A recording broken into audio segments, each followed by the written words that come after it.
السلام عليكم، اهلا بيكم معايا في فيديو جديد. النهارده ان شاء الله جاي اقول لكم على فكره حلوه جدا انا جربتها، ولما عجبتني وجربتها جيت على طول عشان اقول لكم عليها. الصبغه اللي انا هتكلم عنها النهارده للشعر، الصبغه دي لو انتي شعرك فاتح هتلقط معاكي، لو انتي عندك شعر ابيض في شعرك هيلقط معاكي، لكن لو انتي شعرك غامق استحالة يلقط معاكي خالص خالص خالص.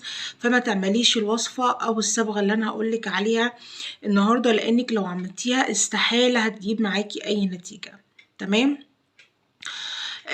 عايزة اقول لكم ان هي وصفة جميلة جدا، بتصبغ الشعر لون بني، وحاجة ما فيهاش بقى اكسجين ولا اي حاجة تضر الشعر نهائيا.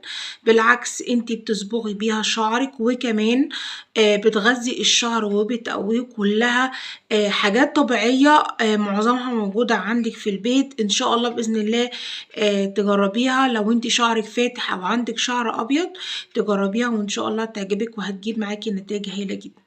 اول حاجة انا عملت صبغة لشعري ببلاش. ازاي؟ هقول لكم دلوقتي.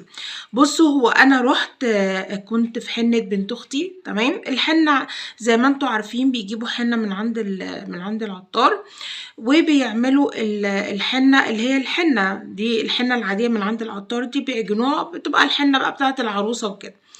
فقلت لهم انا عايزه حته كده صغيره، واول مره بصراحه اخد حنه اصلا من عند حد، فايه قلت ايه اجربها يعني. طبعا انا مش واخداها عشان احطها على ايدي، ما بحبش احط حنه على ايدي خالص، اللي هي الحنه بتاعت العطار دي ما بحبش احطها على ايدي. ممكن ارسم حنه سمراء على ايدي، ممكن احطها على ضوافري، انما الحنه اللي هي الحمراء دي ما بحبش احطها في ايدي. خدت حته وجيت هنا البيت حطيتها في طبق. تمام. ركزوا بقى معايا، المقدار هنا على حسب طول شعرك. انت هتعملي الحنة على حسب طول شعرك. انا شعري قصير، انا الكمية اللي انا عملتها دي كفت شعري كله بصراحة.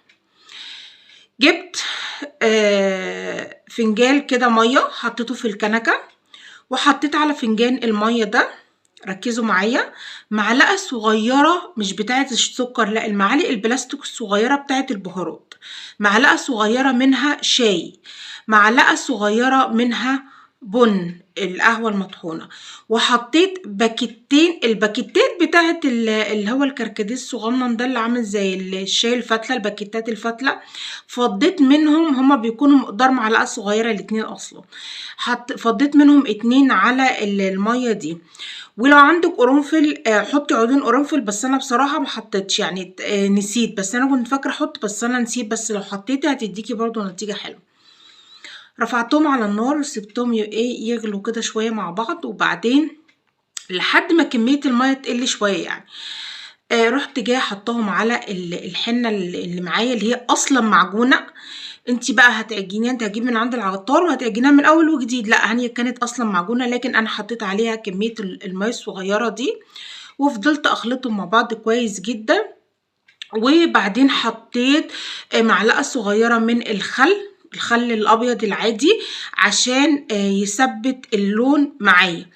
خلطتهم مع بعض كويس وسبتهم بتاع مثلا 10 دقايق كده ولا حاجة. طبعا شعر نضيف مفيش عليه كريمات ولا زيوت ولا اي حاجة خالص. جبت الحنة وابتديت اني انا احطها على شعري كله، وبعدين سبتها حوالي ساعتين 3 كده. عايزه تنامي بيها نامي، بس انا ما بحبش انام بحنه يعني، ما بقدرش اصلا تبقى حاجه على شعري وانام بيها، لازم ابقى نايمه كده مفيش حاجه على شعري. سبتها ساعتين 3 كده على شعري، وبعدين دخلت غسلت شعري الاول بميه، ميه عاديه من الحنفيه، ميه دافيه يعني، من غير اي حاجه. اتاكدت ان شعري خلاص بطل فيه حنه، مفيش حنه، رحت جايه غاسله بالشامبو. بعد كده ابتديت اغسل بالبلسم، عشان اصلا الحنه بتنشف الشعر. فحاولي ان انت يا تحطي معلقه زبادي كبيره معاهم عشان تطري شعرك، او ان انت تغسلي شعرك بالبلسم بعد ما تشيلي الحنه من شعرك يعني. بس وبعدين رحت جايه منشفه شعري وسرحته، لقيت شعري اخد اللون البني الجميل، اكني عاملاه في الكوافير بالظبط، بحاجات طبيعيه، حاجات بسيطه طبيعيه، حاجات بسيطه من البيت، حاجات مش ضاره الاكسجين بقى ولا كلام من ده. واخدت اللون اللي انا عايزاه. انا شعري اصلا فيه شعر ابيض كتير جدا، وشعري اصلا من الشعر النوع الفاتح اللي بيلقط بسرعه، فلو انت شعرك زيي هيلقط معاكي بسرعه، لو انت عندك شعر ابيض هيلقط معاكي بسرعه، لو انت من الناس اللي شعرها فاتح هيلقط معاكي بسرعه، لو انت شعرك غامق ما تعمليش الوصفه دي لان مش هتلقط معاكي، مش هتلقط معاك الا في حاله واحده، لو اديتيها الاول اكسجين. وانا ضد الاكسجين، او ضد ان احنا نحط على شعرنا اكسجين، لان بيضر الشعر، بيوقع الشعر وبيتعب فروه الراس وضره وحش جدا. فبنصحك لو انت شعرك فاتح او عندك شعر ابيض اعمليها، مع شعرك غامق بلاش تعمليها عشان هي مش هتنفع معاكي. بس ده كان الفيديو بتاعنا النهارده، اتمنى باذن الله ان هو يعجبكم، واشوفكم في فيديو جديد ان شاء الله، والسلام عليكم.